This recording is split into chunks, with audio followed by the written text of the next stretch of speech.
How's it going, guys? My name is Zach with the Movie Castle, and today we're going to be taking a look at Evil Dead Rise.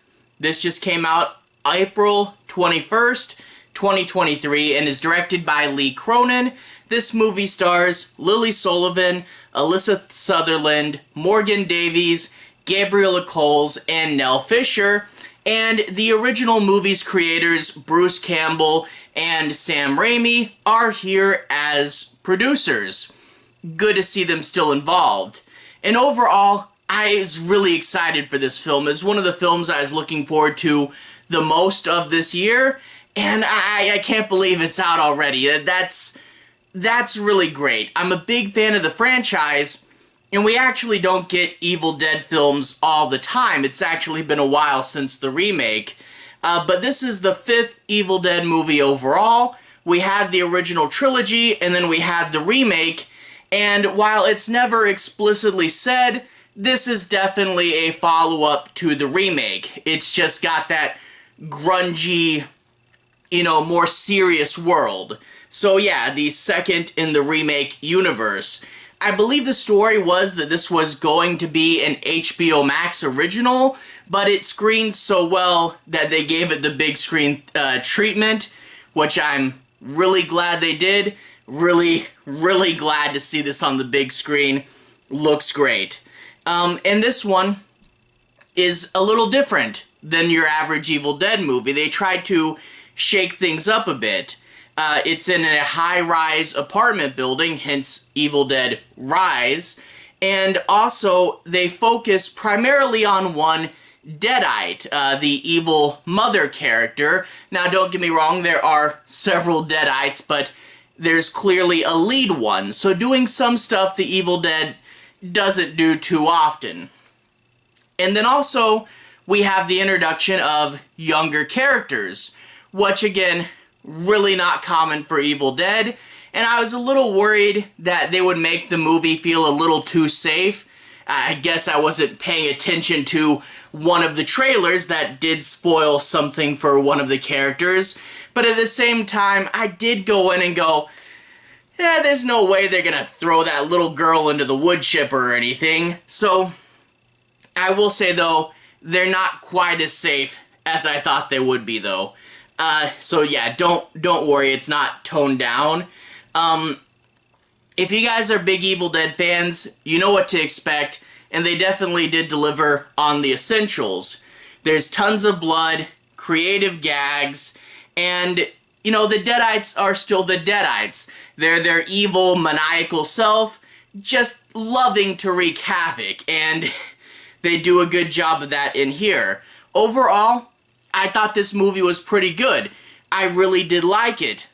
That being said, though, a lot of people are absolutely gushing over this movie, and I really liked it. I do want to say that.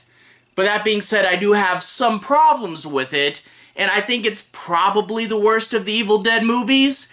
But don't take that too hard, Like I said, I still thought this movie was pretty good.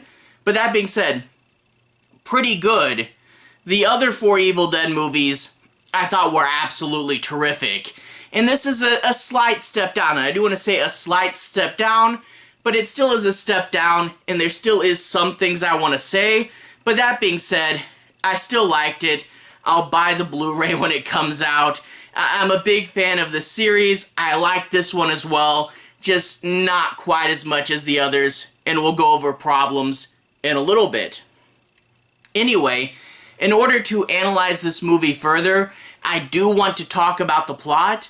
Now, I won't be doing any major spoilers. I'm not going to talk about the ending, but I do want to sort of go in and talk about some specific plot elements and analyze it a little further. So I won't talk about the ending, but if you want to go into this movie not knowing much, go ahead and pause it here, watch the movie, and then come back. But yeah, no big spoilers. Anyway, we open up with a fun lake house sequence, and there's some cool gags. There's a good gore bit in here, and there's also a fun joke with the floating Evil Dead camera. It's a fun opening, and then we jump to one day earlier. And don't overanalyze that. I kept thinking that there'd be some secret or some twist, and it's like, oh, that's what the opening meant. Oh, I can't believe it. No, it's just to give you a scare at the beginning of the movie. Don't pay too much attention to the opening. We then cut to our real main characters. This woman, she is a groupie for this band, and she's pregnant and is gonna go see her sister. Her sister has 3 kids, a brother, a sister, and a little girl. And she goes over there and finds out she's getting a divorce from her husband. And she should really know this, but she hasn't been reading her sister's text messages. Yeah, it probably should have known. On top of that, the building, she lives in this high-rise apartment, is literally crumbling around her. Things aren't working great, and the whole building's going to be torn down in a month, and they still haven't found a place to live. So yeah, that's not a good situation that anyone is in at this point. Well, it can always get worse, and that's where the Deadites come in. There's a big earthquake, and the kids are in the parking garage, and the floor cracks open, and they find a secret vault underground. Turns out the building used to be a bank, and this is one of their big vaults, and the kid, the older brother, decides to explore it. Not the smartest thing to do, but as an audience member, very interesting. He explores it and, of course, finds the Necronomicon as well as some vinyl records. Good thing for him, he's a bit of a nerd and he already has his setup up so he can listen to these right away. Turns out there was the church who found these while on an expedition and sent them back home. And while the church wanted to just lock everything up and keep it safe, one of the guys goes, no, we got to examine this. And of course, things go crazy, and they realize the church was right all along, and decide to actually, let's just lock this up in a vault here. Of course, the first disc has sort of this information on it, and if you guys are wondering why the Necronomicon looks different this time around, they did say in the remake universe, the Necronomicon is actually 3 volumes. So remake, Rise, and then a 3rd volume, unaccounted for. I'm guessing they're hinting at the 3rd movie in the series with a new Necronomicon design. I'm excited for that. See, that's the nerdy thing. Just drop in a quick line, don't have to tell us too much, and now I'm already wanting to see what the 3rd Necronomicon looks like.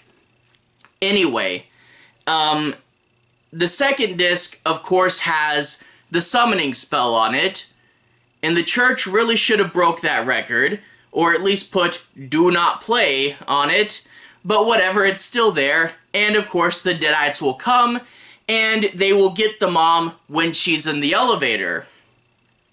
It's not as disturbing a scene as with the assaulting tree from the first movie and the remake.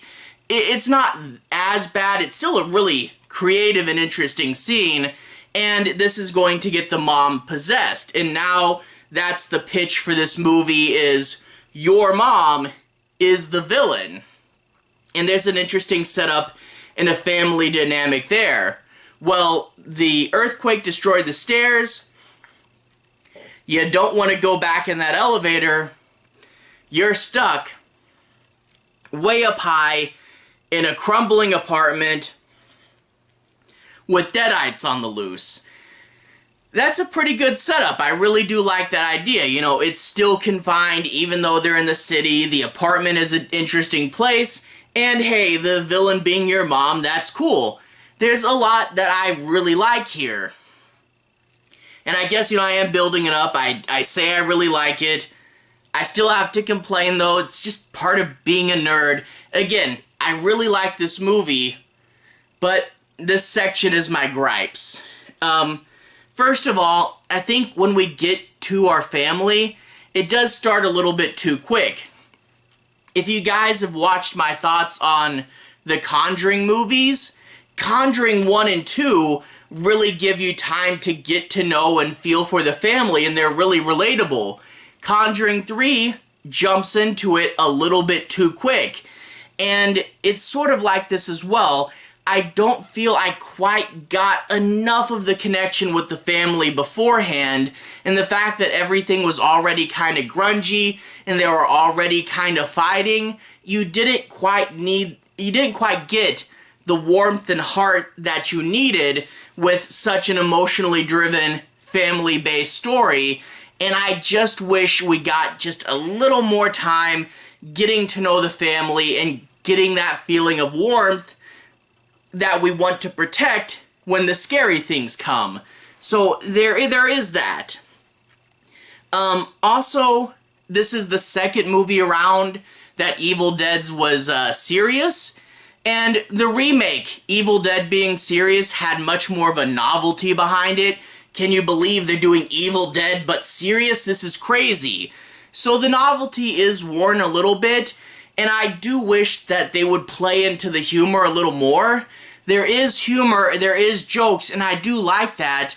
I just think if they weren't being quite as serious and they worked a little bit more on their timing, it could be a pretty funny movie. And I do wish that they leaned in more to the humor side. Again, it is there, and there is some funny gags. I just wish the movie leaned into humor more. Also, the cinematography looks good, but it's the wrong cinematography.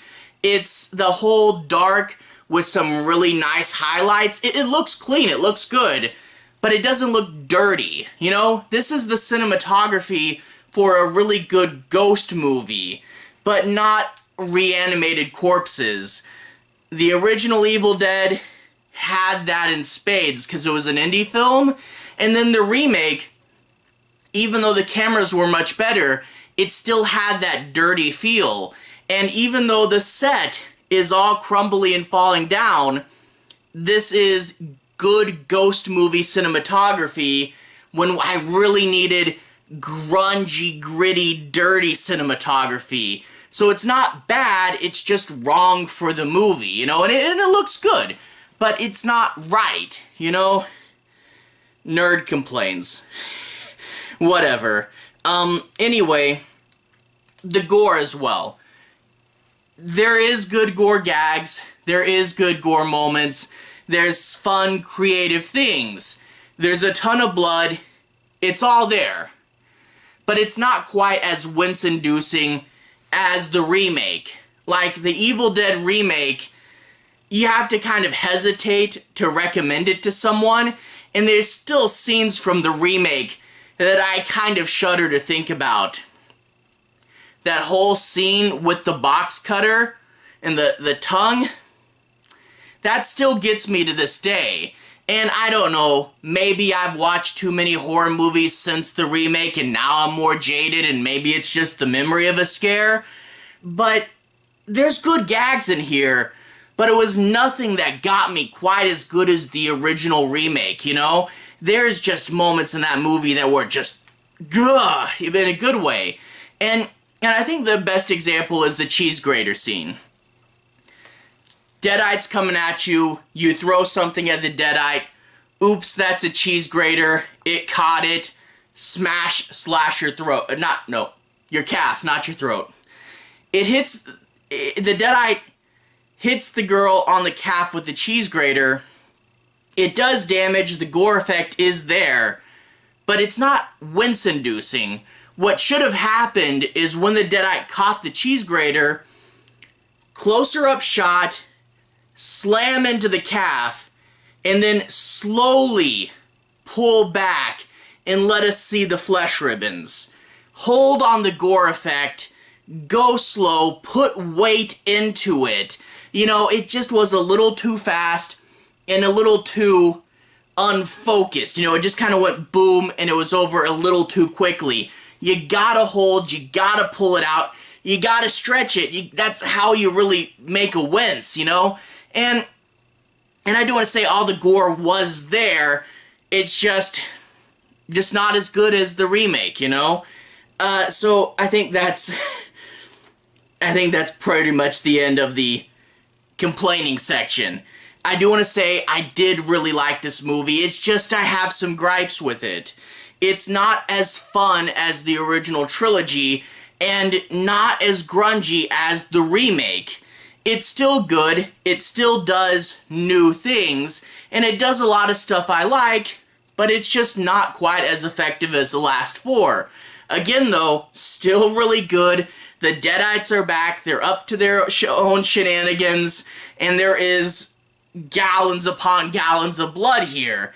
It's just, I wish it was a little bit better, and I don't want to complain too hard, and I know I'm being a weirdo saying I really like this movie, but still recommended. Go watch it. A good Evil Dead movie, even though it's not the best thing ever. Really, really solid. And even though I griped, probably still going to be on the top 10, maybe even 5 horror movies of the year. Seriously, go check it out. I hope I didn't gripe too much about a movie that I'm openly admitting saying is really good. Anyway, have a good day. I'll see you guys again very, very soon. I'll put a relevant playlist on the bottom. This should be my 2023 playlist, where you can see me talk about things like Renfield, Scream 6, Megan should be in there. Starting to finally get some good movies flowing out this year. Got off to a little bit of a slow start. Anyway, have a good day. I'll see you guys again very, very soon. Relevant playlist on the bottom. Have a good day now.